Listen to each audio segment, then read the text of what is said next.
السلام عليكم ورحمة الله وبركاته. அஸ்ஸலாமு அலைக்கும் வரஹ்மத்துல்லாஹி பரகாத்துஹு. அன்பான சகோதரருக்கு ஒரு அன்பான வேண்டுகோள். இந்த பயான் சம்மான் கோட் பள்ளியில் ரெக்கார்ட் செய்யப்பட்டதாகும். மேலும் இந்த பயானை www.redmasjid.com வெப்தளத்திலும் கேட்கக்கூடிய வசதிகளும் உண்டு என்பதை அறிய தருகிறோம். அல்லாஹ்வுடைய நல்லடியார்களே, இஸ்லாமிய சகோதரர்களே,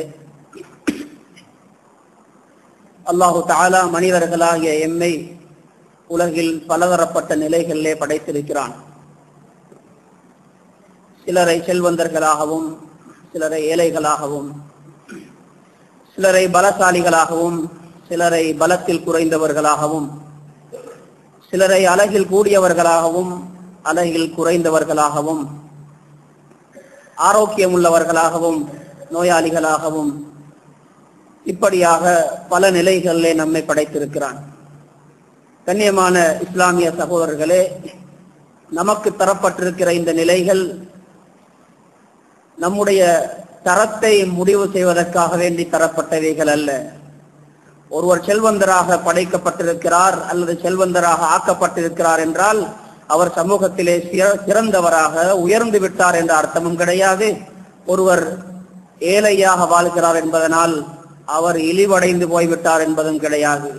ஒருவருக்கு சக்தியும் பலமும் கிடைத்திருக்கிறது என்றால் அவர் உலகத்திலே மிகச் சிறந்தவராகிவிட்டார், பலகீனராக இருப்பவர் அவர் இழிவாகிவிட்டார் என்ற அர்த்தம் கிடையாது. இந்த நிலைகளை எல்லாம் அல்லாஹ் நமக்கு தந்திருப்பது நம்மை சோதிப்பதற்காக. யார் எந்த நிலையிலே இருக்கிறார்களோ அந்த நிலையிலே அவர்கள் சோதிக்கப்பட்டு கொண்டிருக்கிறார்கள். நான் உலகத்திலே ஒரு செல்வந்தனாக இருக்கிறேன், பலசாலியாக இருக்கிறேன், மக்கள் என்னை மதிக்கிறார்கள், எனக்கு ஆரோக்கியம் இருக்கிறது என்ற காரணத்தினால் யாரும் அதை வைத்து மற்றவர்களை தரம் குறைந்தவர்களாக பார்க்க ஆரம்பித்து விடக்கூடாது. மறுபக்கமாக ஒருவர் பலகீனனாக இருக்கிறார், அழகில் குறைந்தவராக இருக்கிறார், செல்வத்தில் குறைந்தவராக இருக்கிறார் என்ற காரணத்தினால் அவர் தன்னை இழிவானவனாக, என்னால் எதையும் செய்ய முடியாது, நான் இழிவுபடுத்தப்பட்டிருக்கிறேன், எனக்கு முன்னேற முடியாது என்று அவர் நினைத்து விடவும் கூடாது. கண்ணியமானவர்களே, யார் எந்த நிலையில இருந்தாலும் அந்த நிலைகளிலே அவர்கள் சோதிக்கப்பட்டு கொண்டிருக்கிறார்கள். உலகத்தை மட்டும் தெரிந்தவர்கள், ஆகிரத்தையும் அல்லாஹ்வையும் அறியாதவர்கள் வெளிப்படையிலே நமக்கு கிடைக்கக்கூடிய இந்த செல்வத்தையும் அழகையும் பலத்தையும் தமக்கு கௌரவமாக நினைக்கிறார்கள். முஸ்லிம்களிடத்திலிருந்து அல்லாஹு தஆலா எதிர்பார்க்கிறான், ஒரு முஸ்லிம் இன் அக்ரமக்கும் இன்தல்லாஹி அத்காக்கும், அல்லாஹ்வை பயப்படக்கூடியவனாக இருக்க வேண்டும். அதிலேதான் அவனுடைய மதிப்பு இருக்கிறது, அதிலேதான் தன்னுடைய மதிப்பை அவன் தேட வேண்டும். இன் அக்ரமக்கும் இன்தல்லாஹ், அல்லாஹ்விடத்திலே உங்களில் கௌரவத்துக்குரியவர்கள் யார் என்றால் உங்களில் யார் மிக அதிகம் அல்லாஹ்வை பயப்பட்டு நடக்கிறார்கள். தக்வாவுக்கு பின்னால் அமல்கள் இருக்கின்றன, தக்வாவுக்குரிய அமல்கள் இருக்கின்றன. யார் பயப்பட்டு அந்த அமல்களை அதிகம் செய்கிறார்கள் அவர்கள்தான் அல்லாஹ்விடத்திலே கௌரவத்துக்குரியவர்கள். கண்ணியமானவர்களே, அல்லாஹ்வுடைய நல்லடியார்களே, வெளிப்படையாக நமக்கு கிடைத்திருக்கிற இந்த செல்வம், பலம், அழகு போன்ற நியாமத்துக்களை வைத்து யாரும் தமக்குள்ளே பெருமை கொண்டு மற்றவர்களை இழிவாக பார்க்க ஆரம்பித்து விடக்கூடாது. இந்த பெருமை என்று சொல்வது பிறரை விட நாம் உயர்ந்தவர்கள், எனக்கு செல்வம் இருக்கிறது, எனக்கு பலம் இருக்கிறது, எனக்கு ஆரோக்கியம் இருக்கிறது, ஆகவே மற்றவர்களை விட நான் சிறந்தவன் என்று நினைப்பது உலகத்திலே முதலாக நடந்த பாவமாக இருக்கிறது. ஆதம் அலைஹிஸ்ஸலாம் அவர்களை படைத்து அவர்களுக்கு சுஜூது செய்யுமாறு அல்லாஹு தஆலா கட்டளையிட்ட நேரத்திலே மலக்குமார்கள் எல்லாம் சுஜூதில் விழுந்து விடுகிறார்கள், இப்லீஸை தவிர. அவன் சொல்கிறான், நான் சுஜூது செய்ய மாட்டேன். ஏன் காரணம்? அன கைரும் மின்ஹு, இந்த வார்த்தையை அல்லாஹ் குர்ஆனில் பல இடங்களில் திரும்ப திரும்ப சொல்கிறான். ஷைத்தான் சொன்ன வார்த்தை, அவரை விடவும் நான் சிறந்தவன். கண்ணியமானவர்களே, இந்த எண்ணம் ஒரு மனிதனுக்குள்ளே வருவது என்பது மிக பொல்லாத ஒரு கட்டமாக இருக்கிறது. இதன் மூலம் மனிதன் சோதிக்கப்பட்டால் இதற்கு பின்னால் எத்தனையோ பாவங்களை அவன் செய்ய ஆரம்பித்து விடுவான். அவனை விட நான் சிறந்தவன் என்று ஒருவன் மற்றவர்களை பார்க்க ஆரம்பித்து விட்டால் அது பாவத்தின் ஆணி வேராக இருக்கிறது. பிறகு அவனுக்கு கோபமும் வரும், பொறாமையும் வரும். அவன் எந்த அநியாயத்தையும் செய்ய ஆரம்பித்து விடுவான். ஷைத்தான் சொல்கிறான், அன கைரும் மின் خلقتني من نار وخلقته من طين. அவனாகவே ஒரு ஆதாரத்தையும் உருவாக்கிக் கொள்கிறான். நீ அந்த மனிதனை மண்ணால் படைத்தாய், என்னை நெருப்பால் படைத்திருக்கிறாய். அவன் ஆதாரத்தை அல்லாஹ்வுக்கு முன்னால் சொல்கிறான், அவனை விடவும் நான் சிறந்தவன், இவனுக்கு நான் சுஜூது செய்ய மாட்டேன். கண்ணியமானவர்களே, அந்த ஒரு பாவம்தான் அவன் கியாமத்து நாள் வரைக்கும் அல்லாஹ்வுடைய லஅனத்தை பெறுகிறான். மிக பயங்கரமான ஒரு பாவமாக இருக்கிறது. மக்களை தன்னை விட தரத்தில் குறைந்தவர்களாக பார்க்கிற இந்த பார்வை, நாம் மற்றவர்களை விட சிறந்தவர்கள் என்று நாம் நினைக்கிறோம். கண்ணியமானவர்களே, இதற்கு அரபியிலே தவாது என்று சொல்லப்படுகிறது, பணிவு. அதாவது பெருமைக்கு மாற்றமானது பணிவு. ஒருவரிடத்திலே பணிவு இல்லாமல் போய்விட்டால் அவன் அறிவுள்ளவனாக இருக்கலாம், பிறகு அவன் ஃபிரௌனை போல, நம்ரூதை போல கொடியவர்களாக யார் யாரெல்லாம் வர்ணிக்கப்பட்டிருக்கிறார்களோ அப்படிப்பட்டவனாக மாறிவிடுகிறான். தவாது, பணிவு என்று சொல்வது ஒரு மனிதன் தன்னுடைய உள்ளத்திலே உறுதியாக நினைப்பது, மற்றவர்கள் அனைவரை விடவும் நான் தாழ்ந்தவன், இழிவானவன் என்று அவன் உள்ளத்தில் உறுதியாக நம்புவது. வெறும் வாயால் சொல்வதற்கு பெயர் அல்ல. சிலர் வாயால் சொல்லிக் கொள்வார்கள், நாம் எல்லாம் ஏழைகள், நமக்கு எதுவும் தெரியாது, நாம் எல்லாம் சிறியவர்களாக இருக்கிறோம்.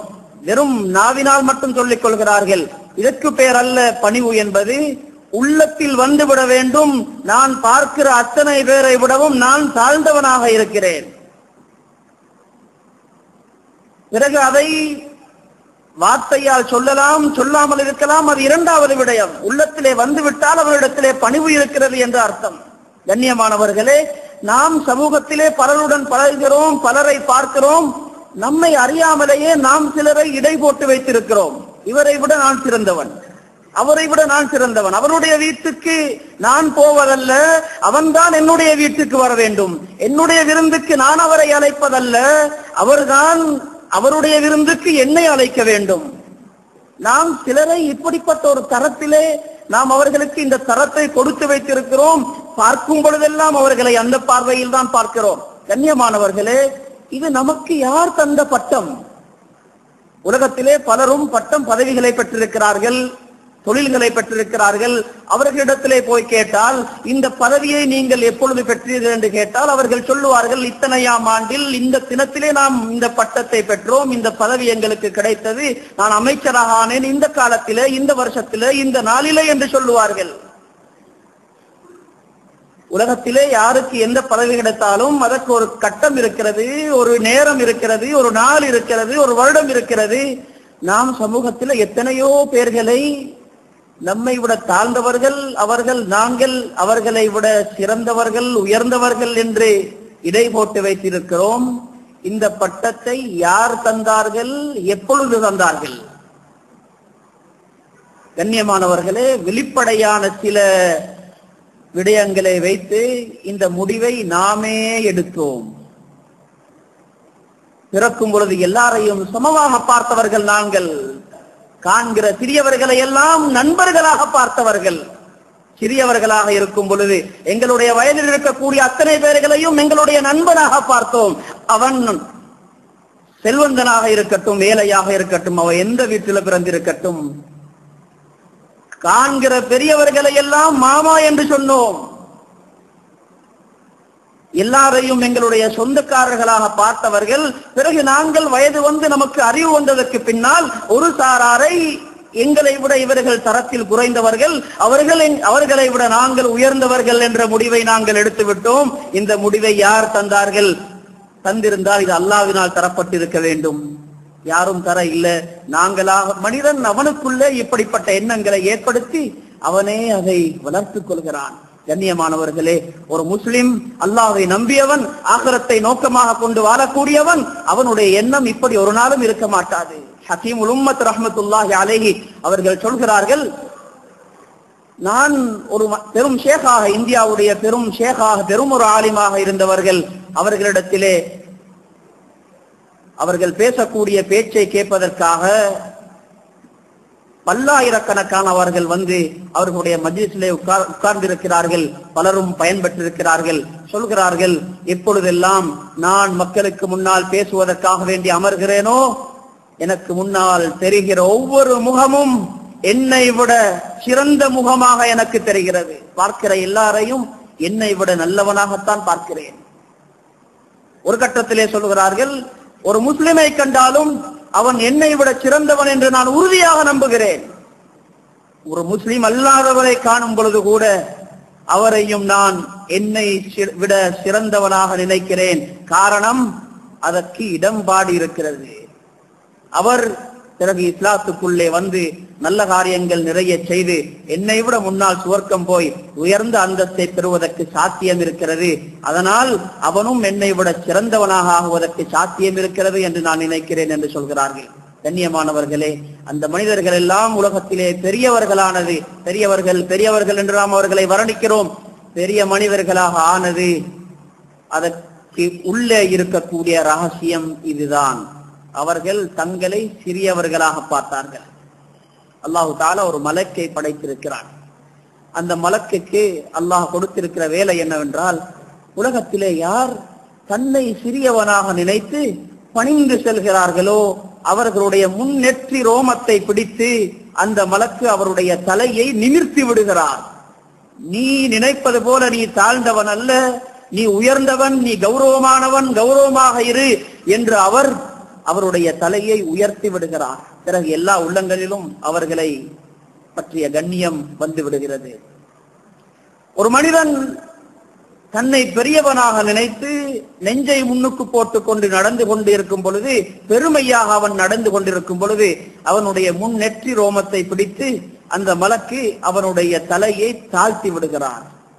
நீ நினைப்பது போல நீ ஒன்றும் பெரியவன் அல்ல, நீ இழிவாகி போ என்று அவனுடைய தலையை தாழ்த்தி விடுகிறார். பிறகு எல்லா உள்ளங்களிலும் அவனை பற்றிய கேவலம் வந்து விடுகிறது. அவனை யாரும் மதிப்பதில்லை. கண்ணியமானவர்களே, உலமாக்கள் ஒரு உதாரணம் சொல்கிறார்கள்.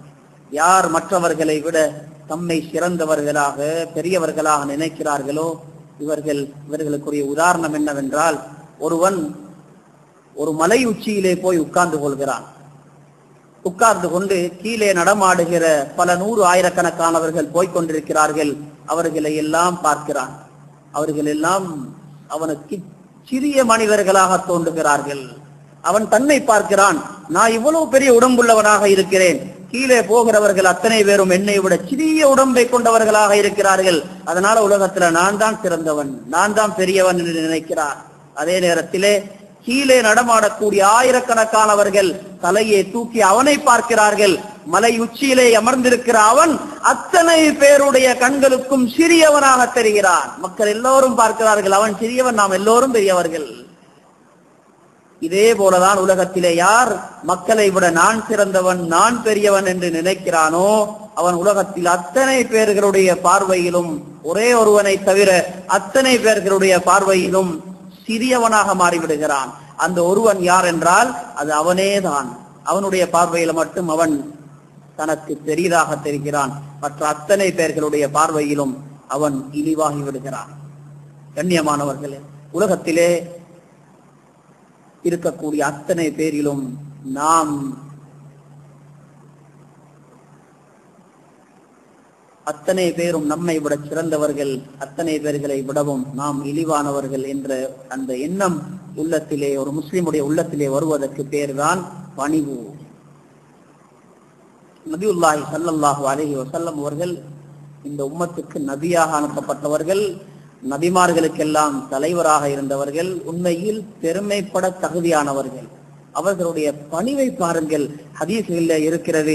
அவர்கள் எப்படிப்பட்ட பணி உள்ளவர்களாக இருந்திருக்கிறார்கள். சய்யிதுனா அனஸ் இப்னு மாலிக் ரலியல்லாஹு அன்ஹு அவர்கள் 10 வருஷம் அவர்களுக்கு ஊழியம் செய்தவர்கள், சிறு வயது. அவர்கள் சொல்கிறார்கள், உலகத்தில் நபி ஸல்லல்லாஹு அலைஹி வஸல்லம் அவர்களை விடவும் எங்களுக்கு விருப்பத்துக்குரியவர்கள், மரியாதைக்குரியவர்கள் வேறு யாரும் இருக்கவில்லை. அத்தனை பேரை விடவும் எங்களிடத்திலே மதிப்புக்குரியவர்களாக இருந்தார்கள். ஆனாலும் நாம் ஓரிடத்திலே உட்கார்ந்து கொண்டிருக்கும் பொழுது அவர்கள் அங்கே வந்தால் எங்களில் யாரும் அவர்களுக்காக வேண்டி எழும்பி நிற்க மாட்டோம்.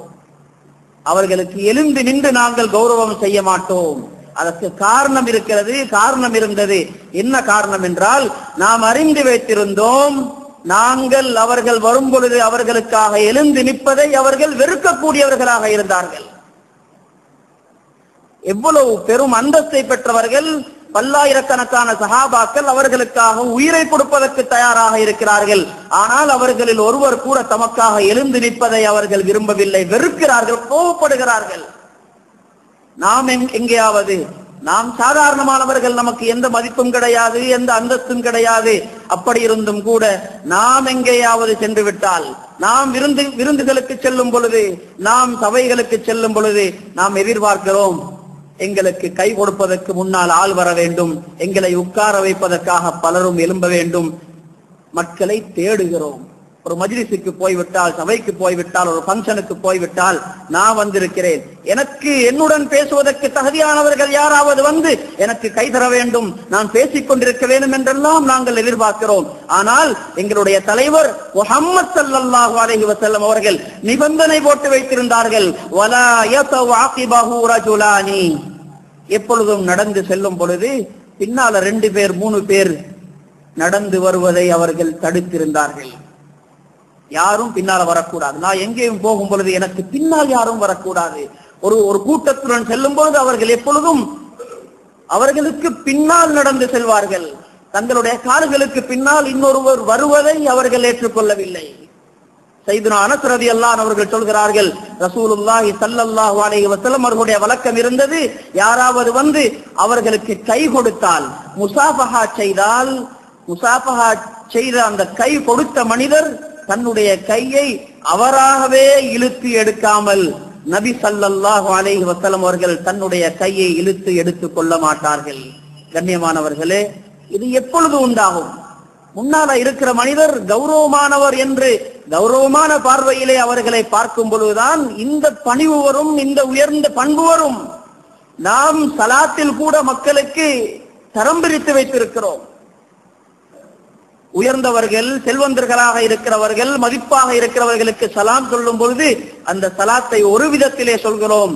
சாதாரண மக்கள் அவர்களுக்கு ஒரு பக்கம் நாம் சலாம் சொல்வதில்லை. அவர்களாக சலாம் சொன்னாலும் அந்த பதிலை கூட நாங்கள் பூர்த்தியாக சொல்வதில்லை, சுருக்கி விடுகிறோம். கண்ணியமானவர்கள், எதற்காக, ஏன் அந்த சுருக்கம்? நாம் நினைக்கிறோம் அவர்களுக்கு சொல்வதை போல இவர்களுக்கும் நாங்கள் முந்திக் கொண்டு முழுமையான சலாத்தை சொல்லிவிட்டால் இவர்களுடைய உள்ளத்திலே பெருமை வந்துவிடும். இவர் எங்களை மதிக்கிறார், இவர் என் மீது பெரிய ஒரு மதிப்பு வைத்திருக்கிறார் என்ற எண்ணம் அவருக்கு வந்துவிடும். அதனால இவருக்கு முழுமையான சலாத்தை நாங்கள் சொல்லக்கூடாது என்று நினைக்கிறோம். சலாம் சொல்லும் பொழுது இதையெல்லாம் நாங்கள் கற்பனை செய்யாவிட்டாலும் கூட உண்மையில் அடி மனசிலே இந்த எண்ணம் தான் நமக்கு இருக்கிறது. கண்ணியமானவர்களே, நபியுல்லாஹி ஸல்லல்லாஹு அலைஹி வஸல்லம் அவர்களுடைய உயர்ந்த பண்புகளை பாருங்கள். சஹாபாக்களுக்கு ஒரு சொல்கிறார்கள், உங்களில் முஸ்லிம்களில் யாரும் செய்யக்கூடிய எந்த தவறையும் உங்களில் யாரும் என்னிடத்தில் வந்து எத்தி வைக்க கூடாது. தலைவராக இருக்கிறவர், இன்று தலைவர்களாக ஒரு பதவி வந்துவிட்டால் அல்லது ஒரு முதலாளியாக ஆகிவிட்டால் நமக்கு கீழே இருக்கிறவர்களிடத்தில் நாங்கள் என்ன எதிர்பார்க்கிறோம்? நடக்கிற ஒவ்வொன்றையும் அவர்கள் என்னிடத்திலே வந்து மறைக்காமல் சொல்லிவிட வேண்டும். இதற்குள்ளே யார் கல்வன் இருக்கிறான், யார் நல்லவன் இருக்கிறான், யார் கெட்டவன் இருக்கிறான் என்பதெல்லாம் எனக்கு துல்லியமாக தெரிந்துவிட வேணும். நாம் எதிர்பார்க்கிறோம் மக்கள் எங்களிடத்திலே வந்து ரகசியங்களை சொல்ல வேண்டும் என்று. ஆனால் எங்களுடைய தலைவர் முஹம்மது ஸல்லல்லாஹு அலைஹி வஸல்லம் அவர்கள் மக்களுக்கு முஷாரகா செய்து வைத்திருந்தார்கள், நிபந்தனை போட்டு வைத்திருக்கிறார்கள், உங்களில் யாரும் யாருடைய தவறையும் என்னிடத்திலே வந்து சொல்லக்கூடாது. காரணம் சொல்கிறார்கள், உரீது அன் அஹ்ருஜ இலைக்கும் வ அன சலீமுஸ் ஸத்ர். நான் உங்களுக்கு முன்னால் வரும் பொழுது உங்களை பற்றி ஒரு தூய்மையான மனசுடன் வர விரும்புகிறேன். நான் முன்னால வந்து நிற்கும் பொழுது என்னுடைய கண்ணுக்கு தெரிவடைகிறவர்களில் யாரும் வெறும் வந்து உட்கார்ந்திருக்கிறார், பின்னால என்ன செய்தார் என்றது எனக்கு தெரியும். பொல்லாதவர் வந்திருக்கிறார், இப்படி செய்தார் அப்படி செய்தார் என்ற எண்ணம் எனக்குள்ளே வந்துவிடக் கூடாது. எல்லாரையும் கௌரவமானவர்களாக நல்லவர்களாக பார்க்க வேண்டும். ஆகவே யாருடைய குறையையும் சொல்லக்கூடாது என்று சொல்லி வைத்திருக்கிறார்கள். அல்லாஹ்விடத்திலே துஆ கேட்கிறார்கள். இலைக ரப்பி ஃபஹப்பிபினி, யா அல்லாஹ் என்னை உனக்கு நெருக்கமானவனாக அன்புள்ளவனாக ஆக்கிக் கொள்வாயாக. ஓஃபி நஃப்ஸி லக ரப்பி ஃபதல்லில்னி, என்னுடைய உள்ளத்திலே என்னை உனக்காக நீ சிறியவனாக காட்டுவாயாக, எனக்கு என்னை சிறியவனாக காட்டுவாயாக. ஓஃபி அயுனின் நாஸி ஃபஅப்திம்னி, ஆனால் மக்களுடைய பார்வையில் என்னை நீ கௌரவமானவனாக காட்டுவாயாக என்று துஆ கேட்கிறார்கள். கண்ணியமானவர்களே, மனசுக்குள்ளே தான் சிறியவன், நான் ஒன்றுக்கும் இல்லாதவன், மக்கள் எல்லாம் என்னை விட சிறந்தவர்கள் என்ற உண்மையான நம்பிக்கை மனதுக்குள்ளே வருவதற்கு பேர்தான் பணிவு. இந்த பணிவு வந்துவிட்டால் உயர்வு நிச்சயமாக கிடைக்கும். அல்லாஹ்வுக்காக யார் பணிந்து செல்கிறார்களோ, அல்லாஹ்வுக்காக யார் பணிந்து செல்கிறார்களோ அவர்களை உயர்த்துவது அல்லாஹ்வுடைய கடமையாக இருக்கிறது. ரஃபஅஹுல்லாஹ், அல்லாஹ் அவர்களை உயர்த்தியே ஆகுவான், அவர்களை அல்லாஹ் கௌரவப்படுத்தியே ஆகுவான். கண்ணியமானவர்களே, அல்லாஹ்வுடைய நல்லடியார்களே, எப்பொழுதும் நாம் செய்த தவறுகளை நாம் அறிந்திருக்கிறோம். அந்த தவறுகள் தான் நமக்கு முன்னாலே இருக்க வேண்டும். வாழ்க்கையிலே நாம் என்ன நல்லவைகளை செய்திருக்கிறோமோ அதை மறந்துவிட வேண்டும். இதுதான் ஒரு முஸ்லிமுடைய பண்பு. எப்பொழுதும் தாம் செய்த பாவங்கள் அது நினைவில் இருக்க வேண்டும். மற்றவர்கள் நமக்கு உபகாரம் செய்திருக்கிறார்கள் என்றால் அது ஞாபகத்திலே இருக்க வேண்டும். நாம் செய்த நல்லவைகளை நாம் மறந்துவிட வேண்டும். உருது பாசையில் ஒரு பழமொழி இருக்கிறது, நேக்கி கர் சமந்தர் மேடால், நலவை செய் பிறகு அதை கடலில் தூக்கி வீசிவிடு. பிறகு அதை பேசி பேசி இருக்கக்கூடாது, நான் அப்படி செய்திருக்கிறேன் இப்படி செய்திருக்கிறேன் என்று அதை ஞாபகத்திலே வைக்க கூடாது. எப்பொழுதும் தான் செய்த பாவங்கள், நான் செய்த தவறுகள் எனக்கு நினைவிருக்க வேண்டும்.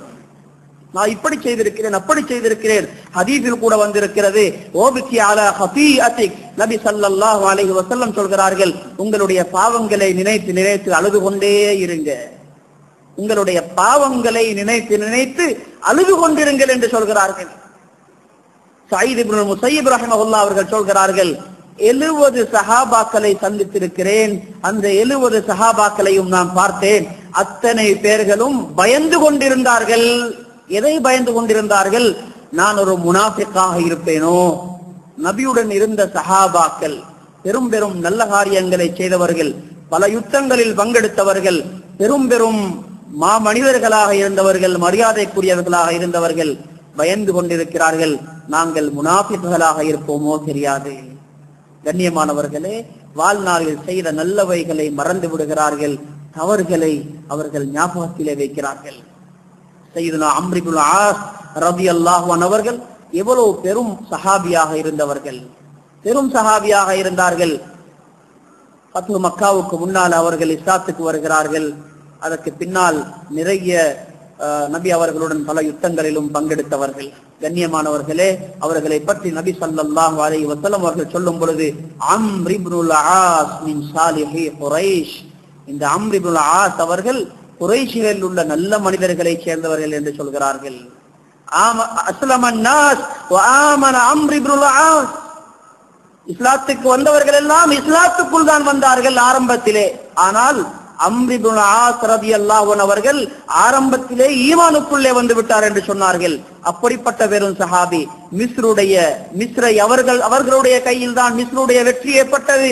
வெற்றி ஏற்பட்டதற்கு பின்னால் 10 வருடங்களும் 3 மாதமும் மிஸ்ருடைய கவர்னராக இருந்தவர்கள். மரணப்படுக்கையிலே இருக்கிறார்கள். தன்னுடைய முகத்தை சுவர் பக்கமாக திருப்பி வைத்துக் கொண்டு ஒரு சின்ன குழந்தை கோபப்படும் பொழுது, ஆத்திரப்படும் பொழுது அழுவது போல சத்தமிட்டு அழுது கொண்டிருக்கிறார்கள் மரணப்படுக்கையிலே. மக்கள் எல்லாம் நோய் விசாரிக்க வருகிறார்கள். அவர்கள் திரும்பி பார்ப்பதற்கு தயாரில்லை, சுவர் பக்கமாக பார்த்து அழுது கொண்டிருக்கிறார்கள். பக்கத்தில் இருந்து மகன் சொல்கிறார், தந்தையே ஏன் அழுகிறீர்கள்?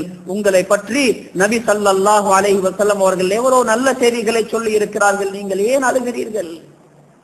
அதற்கு அவர்கள் திரும்பி பார்த்து சொல்கிறார்கள், என்னுடைய மௌத்து இப்ப வராமல் நான் இஸ்லாத்துக்கு வந்த அந்த ஆரம்ப காலத்திலே என்னுடைய மௌத்து வந்திருந்தால் எவ்வளவு நல்லா இருந்திருக்கும். பிற்பட்ட காலங்களிலே நாம் வாழ்ந்தோம். கிலாபத்துடைய காலங்களிலே முஸ்லிம்களுக்கு இடையில நடந்த ஒரு யுத்தத்திலே நான் ஒரு பக்கத்திலே இருந்து அவர்களுக்கு சார்பாக போராடினேன். அதன் மூலம் அவர்களுக்கு வெற்றி கூட கிடைத்தது. நான் பயப்படுகிறேன், ஒரு சாராருக்கு உலக காரியங்கள் நிறைவேற வேண்டும் என்பதற்காக என்னுடைய ஆகிரத்தை நான் நாசமாக்கி கொண்டேனோ தெரியாது என்று நான் பயப்படுகிறேன் என்று சொல்கிறார்கள்.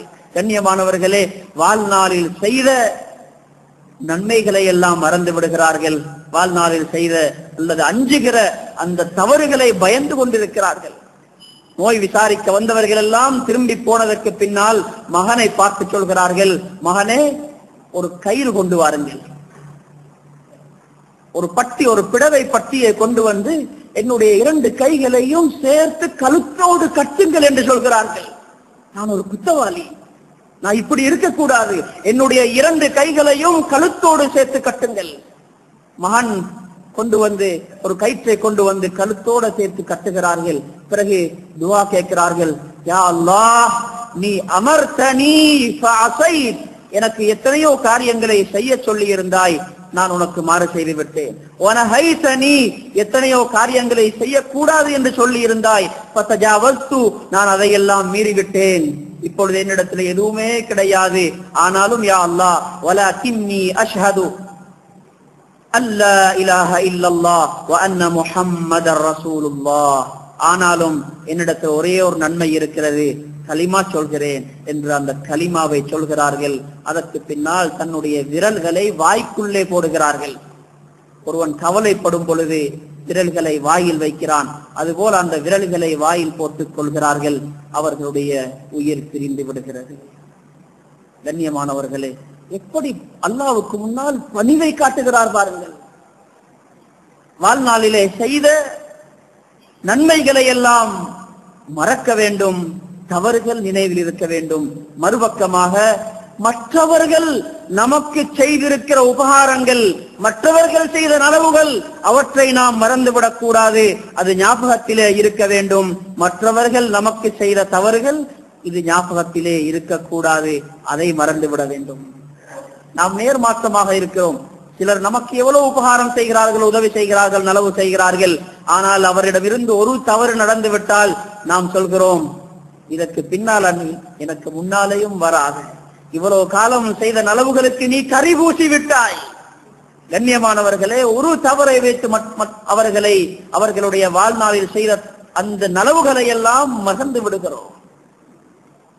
நபியுல்லாஹி ஸல்லல்லாஹு அலைஹி வஸல்லம் அவர்கள் நமக்கு வழிகாட்டி இருக்கிறார்கள், மக்கள் செய்த தவறுகளை மறந்து விடுங்கள், அவர்கள் செய்திருக்கிற உபகாரங்களை எப்பொழுதும் ஞாபகத்திலே வையுங்கள். அப்துல்லாஹ் இப்னு உபை இப்னு சலூல் என்று சொல்லக்கூடிய முனாஃபிக்குகளுடைய தலைவன் என்று சொல்லப்படக்கூடிய அளவுக்கு நபி ஸல்லல்லாஹு அலைஹி வஸல்லம் அவர்களுக்கு வாழ்நாள் பூராவும் அநியாயம் செய்தவர்தான் அப்துல்லாஹ் இப்னு உபை. ஆனாலும் வெளிப்படையில ஒரு முஸ்லிமை மாதிரி நடித்து கொண்டிருந்தார். தொழுகையில எல்லாம் தப்புல இருப்பார். எந்த பயான் போனாலும் அந்த பயான் செய்தாலும் அந்த பயான்லையும் உட்கார்ந்து இருப்பார். எந்த யுத்தங்களுக்காக வேண்டி புறப்பட்டாலும் அதிலேயும் அவர் ஒருவர் முஸ்லிம்களோடு இருக்கிறார். நபி அவர்களுக்கும் தெரியும், சஹாபாக்களுக்கும் தெரியும், பலருக்கும் தெரியும். அவன் சம்பந்தமாக எத்தனையோ குர்ஆனுடைய ஆயத்துக்கள் கூட இறங்கி இருக்கிறது. கண்ணியமானவர்களே, அவனுடைய வஃபாத்துடைய நேரம் கடைசி வரைக்கும் நபி அவர்களுக்கு தொந்தரவு கொடுத்து கொண்டே இருந்தவன், அவனுடைய மரண நேரம் வருகிறது. மகனை அழைக்கிறான். மகன் ஒரு முஸ்லிமாக, உண்மையான முஸ்லிமாக இருந்தார். அவர்களை கூப்பிட்டு சொல்கிறார், நான் மரணித்து விட்டால் என்னை அடக்கம் செய்வதற்கு முன்னால நபி ஸல்லல்லாஹு அலைஹி வஸல்லம் அவர்கிட்ட நீங்க போய் அவர்களுடைய ஆடையை வாங்கிடுங்க, அவர்களுடைய உடுப்பை கொண்டு வந்து அந்த உடுப்பில் தான் என்னை கஃன் செய்ய வேண்டும். மரணமாகி விடுகிறார். மகன் நபி ஸல்லல்லாஹு அலைஹி வஸல்லம் அவர்களிடத்திலே போகிறார். யா ரசூலல்லாஹ், தகப்பனார் மரணித்து விட்டார், வசியத் செய்தார், உங்களுடைய ஆடை மூலமாக கஃன் செய்ய வேண்டும் என்று. நபி ஸல்லல்லாஹு அலைஹி வஸல்லம் அவர்கள் தங்களுடைய ஆடையை எடுத்து கொடுத்து விடுகிறார்கள். கஃன் செய்யுங்க, உங்களோட வாப்பாவை அடக்குங்க.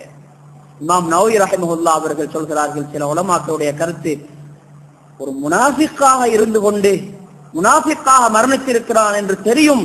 அப்படி இருந்தும் அவனை கஃன் செய்வதற்கு நபி ஸல்லல்லாஹு அலைஹி வஸல்லம் அவர்கள் தன்னுடைய ஆடையை ஏன் கொடுத்தார்கள்? பத்ருடைய யுத்தம் நடந்த நேரத்தில் பல சஹாபாக்கள் கொலை செய்யப்படுகிறார்கள், ஷஹீதாக்கப்படுகிறார்கள். அவர்களை எல்லாம் அடக்கம் செய்யும் பொழுது எத்தனையோ சஹாபாக்களை கஃன் செய்வதற்கு கூட துணி இல்லை. அப்படி இருக்கும் பொழுது நபி ஸல்லல்லாஹு அலைஹி வஸல்லம் அவருடைய பெரியப்பா ஹம்ஸா ரலியல்லாஹு அன்ஹு அவர்கள் ஷஹீதாக்கப்பட்டிருக்கிறார்கள். உஹுதுடைய யுத்தத்திலே ஷஹீதாக்கப்பட்டிருக்கிறார்கள். அவர்களுடைய கஃனுக்கு போதிய ஆடை இல்லாத நிலையிலே நபி ஸல்லல்லாஹு அலைஹி வஸல்லம் அவர்கள் கவலையிலே இருக்கிறார்கள். அப்ப இந்த அப்துல்லாஹ் இப்னு உபை தான் தன்னுடைய ஆடையை கொடுக்கிறார், தன்னுடைய ஜுப்பாவை கலட்டி கொடுக்கிறார். உங்களுடைய பெரியப்பாவுக்கு கஃன் போட்டு அடக்கம் செய்யுங்க. அந்த உபகாரத்தை ஞாபகத்திலே வைத்திருந்து அதற்கு பிரதி உபகாரம் செய்வதற்காகத்தான் நபியுல்லாஹி ஸல்லல்லாஹு அலைஹி வஸல்லம் அவர்கள் இந்த கட்டத்திலே தன்னுடைய அந்த ஆடையை அவர்களுக்கு கொடுத்து விடுகிறார்கள் என்று எழுதியிருக்கிறார்கள். கண்ணியமானவர்களே, மக்கள் எங்களுக்கு செய்த நலவுகள் எவ்வளவோ இருக்கின்றன, அவற்றை ஒரு நாளும் மறந்துவிடக் கூடாது. அவர்கள் கோபத்தில் அல்லது ஏதோ ஒரு கட்டத்தில் தப்பி தவறி மறதியாக ஒரு தவறை செய்துவிட்டார்கள் என்றால் அதை நாம் மனசிலே வைக்கக்கூடாது, அதை மறந்து விட வேண்டும். இதுதான் ஒரு முஸ்லிமுடைய பண்பாக இருக்கிறது. எப்பொழுதும் பணி உள்ளவர்களாக எங்களுடைய பாவங்களும் எங்களுடைய தவறுகளும் நமக்கு முன்னால் இருக்க வேண்டும். பணி உள்ளவர்களாக நாம் நடந்து கொள்ள வேண்டும். நம்முடைய ஆரம்பத்தை, நாம் எங்கிருந்து வந்தவர்கள், என்னுடைய உண்மையின் நிலை என்ன என்பதை யாரும் மறந்து விடக்கூடாது. கண்ணியமானவர்களே, நாம் எல்லாம் யார், நம்முடைய ஆரம்பம் என்ன, நம்முடைய கடைசி என்ன, நமக்குள்ளே என்ன இருக்கிறது? முத்தர்ரிஃப் இப்னு அப்துல்லா ரஹ்மத்துல்லாஹி அலைஹி அவர்கள் ஒரு நாள் பாதையிலே சென்று கொண்டிருக்கிறார்கள். ஒரு மனிதன் அந்த பாதையிலே வந்து கொண்டிருக்கிறான். அவன் அந்த ஊர்ல இருக்கிற ஒரு பெரிய செல்வந்தன். அவனுடைய நடை பெருமைக்குரிய நடையாக இருக்கிறது. அவனுடைய உடை, அவன் உடுத்திருக்கிற உடுப்பு கரண்டை காலுக்கு கீழால் தொங்கி இழுபட்டு கொண்டிருக்கிறது. பெருமையாக நடந்து வந்து கொண்டிருக்கிறான். மக்கள் எல்லோரும் அவனை பார்க்கிறார்கள். பார்த்ததும் அவனுக்காக இடம் கொடுக்கிறார்கள். இவர்கள் அவனை கண்டுகொள்ளாதது போல நடந்து கொண்டு செல்கிறார்கள். இவரை பார்த்ததும் அவர்களுக்கு இன்னும் பெருமை வந்து விட்டது. அந்த மனிதனுக்கு இன்னும் பெருமை வந்து விட்டது. எல்லோரும் என்னை மதிக்கிறார்கள், இந்த மனிதன் மட்டும் ஏன் என்னை மதிக்கவில்லை, ஏன் என்னை பார்க்காமல் போகிறான்? உணர்த்த வேண்டும் என்பதற்காக இவர்களை பார்த்த அந்த மனிதன், அந்த பெருமைக்காரன் கேட்கிறான், ஓ மிஸ்கீன், உனக்கு தெரியுமா நான் யார் என்று? என்னை மதிக்காமல் செல்கிறாய். இவர்கள் அமைதியாக அவனை பார்த்து சொல்கிறார்கள், ஆம், உன்னை எனக்கு நல்ல முறையில தெரியும், சொல்லட்டுமா? நீ யார் என்றால், அவ்வலுக நுத்ஃபத்துன் மதிரா وآخرك جيفة قذرة وأنت بين ذلك تحمل العذرة. உன்னுடைய ஆரம்பமும் எனக்கு தெரியும், உன்னுடைய முடிவும் எனக்கு தெரியும், நீ இப்பொழுது யார் என்பதும் எனக்கு தெரியும். உன்னுடைய ஆரம்பம் என்னவென்றால் ஒரு அசிங்கமான துள்ளியாக, தண்ணீர் துள்ளியாக இருந்தாய், அசிங்கமாக இருந்தாய். மனிதனுடைய ஆரம்பம் இதுதான். உன்னுடைய முடிவு என்ன தெரியுமா? வாஹிருக ஜீஃபத்துன் கதிரா, உன்னுடைய முடிவு நாற்றம் எடுக்கக்கூடிய பிணம். வேற எந்த மிருகம் செத்தாலும் அதிலிருந்து வரக்கூடிய நாற்றத்தை சுமந்து கொள்ளலாம். ஆனால் மனிதன் செத்துவிட்டால் அந்த பிணத்திலே இருந்து வரக்கூடிய நாற்றத்தை மனிதர்களாலேயே பொறுக்க முடியவில்லை. ஆஸ்பத்திரிகளுக்கு போய் பாருங்கள், மோச்சரிகளுக்கு பக்கத்திலே போய் பாருங்கள், எத்தனையோ பேர்கள் தன்னை அறியாமலேயே வாந்தி எடுத்து விடுகிறார்கள். அப்படிப்பட்ட துர்நாற்றம் மனிதனுடைய உடம்பில் இருந்து வருகிறது. சொன்னார்கள், உன்னுடைய முடிவு இதுதான். இந்த இரண்டு நிலைகளுக்கும் இடையில இப்பொழுது நீ யார் தெரியுமா? இதற்கிடையில, இந்த இரண்டு கட்டங்களுக்கும் இடையில நீ இப்பொழுது மலத்தை சுமந்து கொண்டு நடந்து கொண்டிருக்கிறாய். மனிதன் மலத்தை சுமந்து கொண்டுதான் நடந்து கொண்டிருக்கிறான். மனிதன் பேசுகிறான், பெருமைப்படுகிறான், நான் யார் தெரியுமா என்று கேட்கிறான், நான் பெரியவன் என்று சொல்கிறான். இதெல்லாம் அவன் மலத்துடைய பலத்திலே சொல்கிறான். சில நேரங்களிலே நோய்வாய்ப்பட்டு லூஸ் மோஷன் போய்விட்டால் மனிதன் அப்படியே படுத்து விடுகிறான். அவனால் எழும்பிக் கொள்ள முடியவில்லை, உட்கார்ந்து கொள்ள முடியவில்லை, பேசிக்கொள்ள முடியவில்லை. அவனுடைய அழகு போய்விடுகிறது, முகத்தில் தண்ணீர் வற்றி விடுகிறது. ஏன் இது நடக்கிறது? அவனுக்கு தேவையான விட்டமின் கிடைக்கவில்லை என்பதற்காகவா?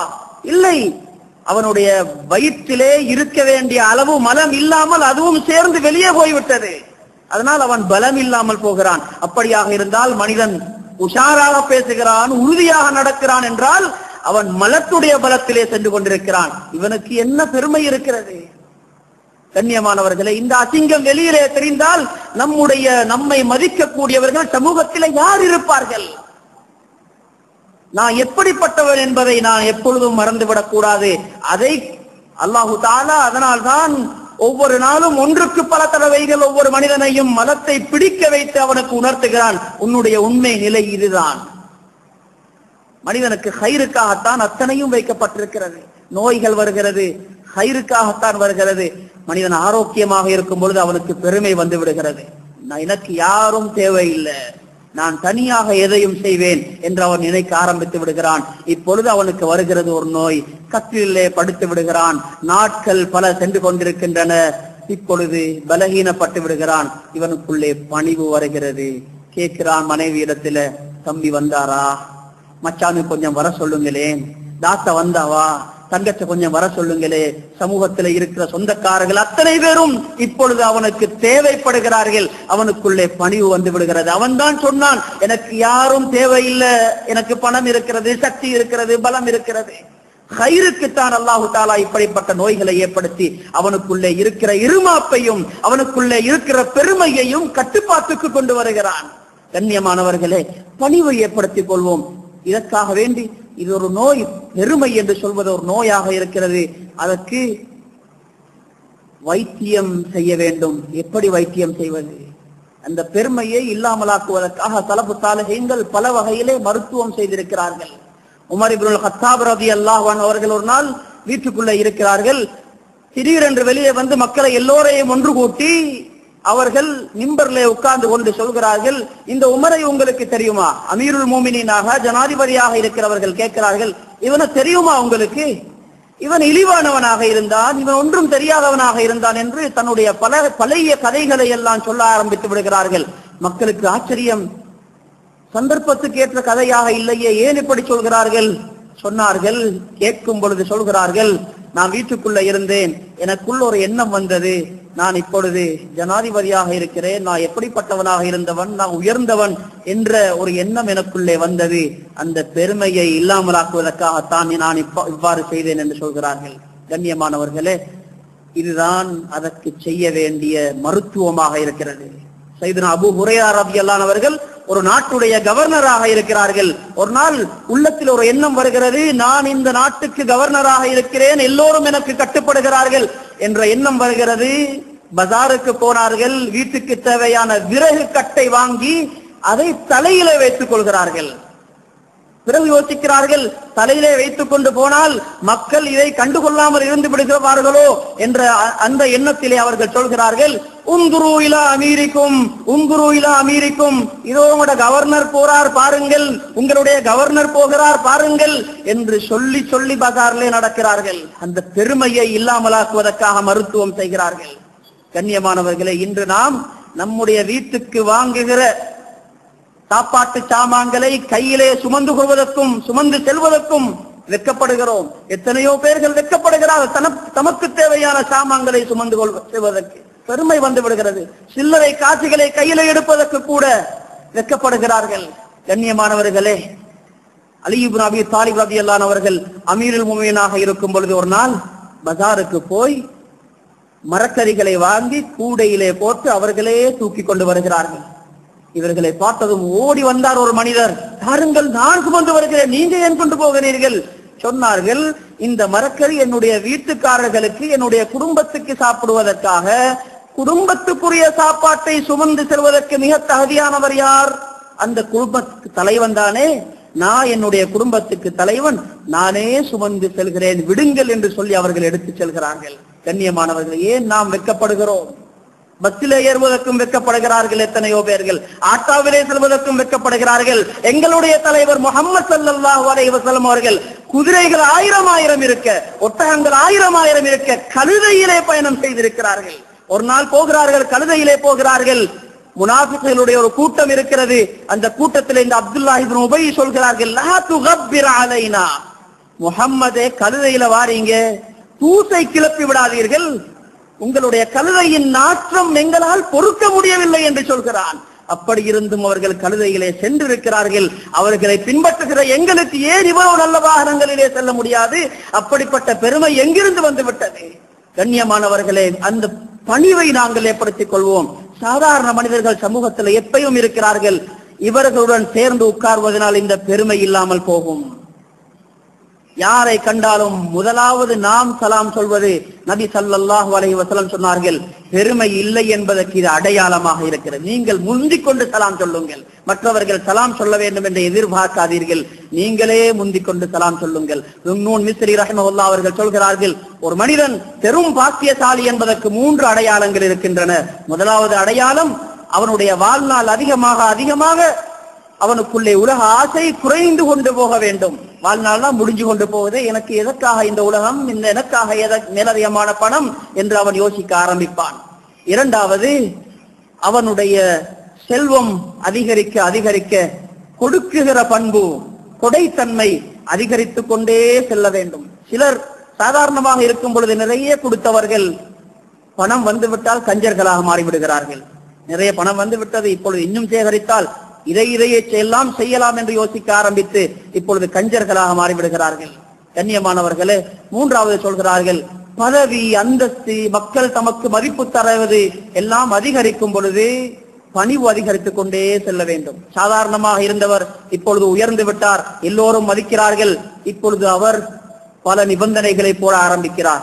என்ன சந்திக்கிறதாக இருந்தா இந்த நேரத்துல தான் சந்திக்கலாம், நான் உங்களுடைய பங்கனுக்கு வருவதாக இருந்தால் இன்ன நிபந்தனைகள், இப்படித்தான் சொல்லணும், இங்கதான் வருவேன் என்றெல்லாம் நிபந்தனைகளை போட ஆரம்பித்து விடுகிறான். இதுவல்ல கண்ணியமானவர்களே, ஒரு மனிதன் பாக்கியசாலி என்பதற்கு அடையாளம் மக்களுடைய மதிப்பு அதிகரிக்க அவனுடைய பணிவு அதிகரித்துக் கொண்டே செல்ல வேண்டும்.